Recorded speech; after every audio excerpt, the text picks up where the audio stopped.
Kristine Berzina is a senior fellow and head of the Geopolitics Alliance for Securing Democracy, and she joins us now to pick up this conversation about diplomatic ties between the U.S. and Russia. Kristine, appreciate your time. So President Biden called Putin a war criminal days ago. The Kremlin then responded saying the statements are unacceptable. Help us read between the lines here. Is this really a breaking point, as Russia says, or is it just a bunch of name-calling when there is much more at stake? It, of course, matters to President Putin to be called a war criminal. We saw at the beginning of last year, there was an interview with President Biden in which he called or agreed to the characterization of President Putin as a murderer. This is at that time, it was because of the Skripal case and the attempted murder of Navalny. Other cases in which the Russian state, under official approval, went after dissidents, Boris Nemtsov, other prominent political leaders who have been killed, other kinds of voices, defectors who have been killed in the past. Right now, we are in a somewhat similar situation because of the vote in the UN and because of the ICJ saying that these particular acts in Ukraine are war crimes. You have this designation being used specifically against President Putin.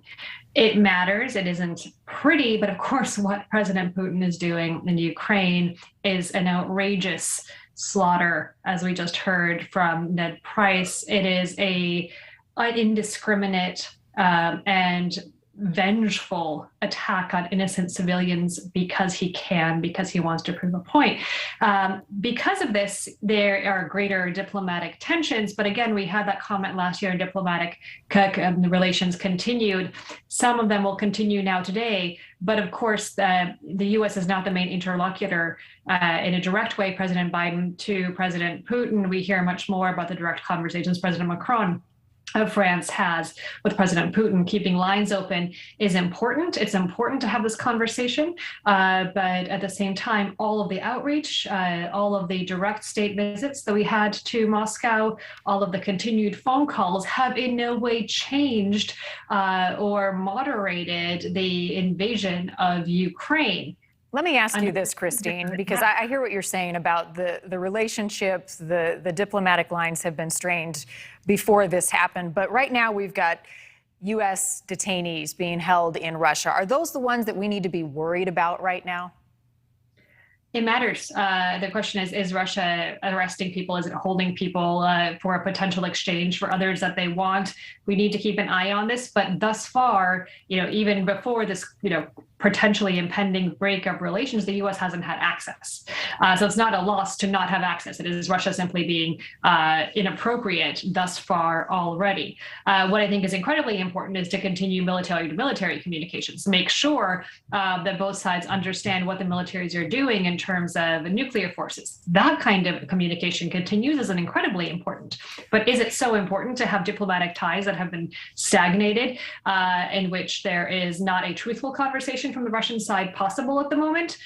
I think that is, it's not doing anything for anybody right now. But those conversations are happening, right? Militarily, I mean, there are conversations that are being had that we don't know about beyond what this note of protest that was given today by Russia. Right. I mean, I think there's one level, which is the open Biden to Putin kind of conversation.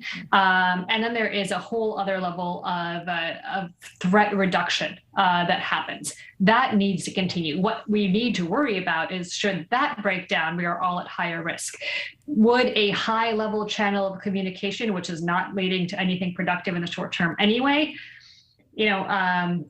there need to be lots of conversations between the Ukrainians and between the Russians, and the U.S. backs the Ukrainians in these conversations because they are the victims here.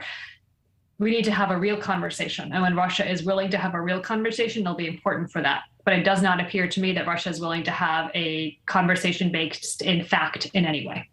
What is the likelihood that President Biden and President Putin have that conversation imminently? Right now, it looks low. The question is, what kind of long game might Putin want to play in Ukraine? How long can he sustain this assault? If he feels as though his military prospects are flagging, would that be a moment in which you could have a real conversation? But I don't think that's going to happen today or tomorrow. How the reality on the ground plays out, let's see in a few weeks, let's see in a few months. Thanks for watching. Click the red subscribe button below so you can get more of NewsNation's fact-driven, unbiased coverage.